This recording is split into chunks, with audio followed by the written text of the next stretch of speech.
Hello friends, welcome to my channel Savita Tomar. आज की कहानी का नाम है बगला भगत। बुढ़ापा 100 बीमारी की एक बीमारी है। जवानी बीत जाती है तो बुढ़ापे का दुख कुछ अधिक ही महसूस होने लगता है। जवानी में जो मित्र बंधु आगे पीछे घूमते हैं, हाथ जोड़कर सलाम करते हैं, बुढ़ापे में वही दूर भागते नजर आते हैं।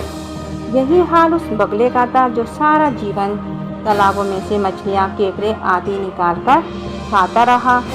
मगर जब बूढ़ा हो गया और शिकार करने योग्य न रहा तो तालाब के एक कोने में पड़ा अपने भाग्य पर रोता रहता।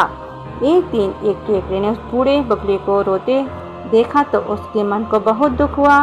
उसने उसके पास जाकर पूछा, बगले दादा, क्या बात है, आप यहाँ अकेले पड़े पड़े क्यों रो रहे हैं? अरे बच्चे, मेरे दुख को किसी ने समझा ही नहीं, बस एक तुम हो कि समझ रहे हो। अब मैं तुम्हें कैसे बताऊं कि मैं इस तालाब के अंदर रहने वाले प्राणियों पर आने वाले संकट के विषय में सोचकर ही रो रहा हूँ। कैसा संकट? केकड़े ने हैरान होकर पूछा। हमें तो कोई संकट आता नहीं दिख रहा। मेरे प्यारे बच्चे, तुम ये तो जानते ही हो कि आजकल मैं एक टांग पर खड़े होकर भगवान की पूजा करता रहता हूँ।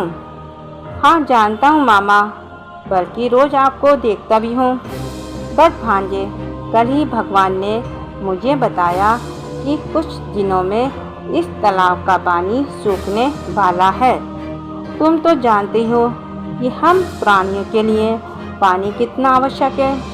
पानी के बिना तो हम एक पल भी जीवित नहीं रह सकते। अब तुम ही सोचो कि इस बुढ़ापे में जब मैं अपने साथियों को मरते देखूंगा तो मेरा क्या हाल होगा। ये कहते हुए बगला और भी जोर जोर से रोने लगा। केकड़े ने बात सुनी तो उसके चेहरे का रंग उड़ गया। वह उसी समय पानी के अंदर अपने साथियों के पास गया और बोला, भाइयों दोस्तों, कान खोलकर सुन लो। इस तालाब के किनारे बैठे बूढ़े बगले को भगवान ने दर्शन देकर कहा है कि कुछ ही दिनों में इस तालाब का पानी सूखने वाला है। यदि हम मौके पर ना संभले तो हम सब के सब बेमौत मर जाएंगे। मौत का नाम सुनते ही सब जीव जंतु कांपने लगे। सबने मिलकर उस बूढ़े बगले के पास जाने का फैसला कर लिया ताकि मौत से बचने का कोई रास्ता निकाला जा सके। उन बेचारे सीधे साधे प्राणियों को क्या पता था कि बगला बड़ा चालाक और धूर्त है। कछुए, केकड़े तथा मछलियाँ सब इकट्ठे होकर बगले के पास आए और बूढ़े बगले के आगे हाथ जोड़कर कहा, दादा, हमें बचने का कोई रास्ता बताओ। देखो मित्रों, तुम सब लोग मेरे अजीज हो। मैं अपने अजीजों को बचाने के लिए अपनी जान तक कुर्बान कर दूंगा। बूढ़ा हो गया हूँ तो क्या हुआ? अब भी बूढ़ी हड्डियों में इतनी ताकत है कि तुम लोगों को बचाने का काम बखूबी कर सकता हूँ। मगर ये सब कैसे संभव होगा दादा? एक उपाय है, यदि तुम्हें मंजूर हो तो तुम सबको बारी बारी से अपनी पीठ पर बैठाकर साथ वाले जंगल के तालाब में छोड़ आता हूँ। इस प्रकार तुम सबको सुरक्षित स्थान पर पहुँचाकर आखिरी घड़ी में मैं भी पुण्य का भागी बन जाऊँगा। ये उपाय सबको पसंद आया और सभी बगले दादा की प्रशंसा करने लगे। मगर उन्हें क्या पता था कि इस बूढ़े बगले ने अपने जीने का साधन ढूंढ लिया है। वे इतना सीधा थोड़े ही था जो बुढ़ापे में उन्हें अपनी पीठ पर लादे फिरता। वे सीधे साधे और निष्कपट जीव उस दुष्ट की चाल को समझ ही नहीं पा रहे थे। दूसरे दिन से बगले ने अपना काम शुरू कर दिया। सबसे पहले उसने मछलियों को अपनी पीठ पर लादा और उन्हें वहां से पास के जंगल में एक पहाड़ी पर जाकर खा लिया। 3-4 दिन तक वे मछलियाँ खाकर आनंद से अपना पेट भरता रहा। मछलियाँ खाकर जब बगले का मन भर गया तो उसने केकड़ों का नंबर लगाया और सबसे पहले एक मोटे से केकड़े को लेकर चल पड़ा। उड़ता हुआ भी उस पहाड़ी पर जा पहुंचा जहां पहले से मछलियों की हड्डियों का ढेर लगा पड़ा था। केकड़े ने जैसे ही मछलियों की हड्डियों का ढेर देखा, वैसे उसके मस्तिष्क में खतरे की घंटी बज उठी। उसे बिना पूछे कहे बहुत कुछ समझ में आ गया, मगर उसने बिल्कुल भी ऐसा कुछ जाहिर नहीं होने दिया जिससे बगले को किसी प्रकार का संदेह होता, बल्कि भोलेपन से उसने पूछा, दादा वे तालाब अभी कितनी दूर है? बगले ने सोचा, यह मंदबुद्धि सीधा साधा केकड़ा मेरा क्या बिगाड़ लेगा।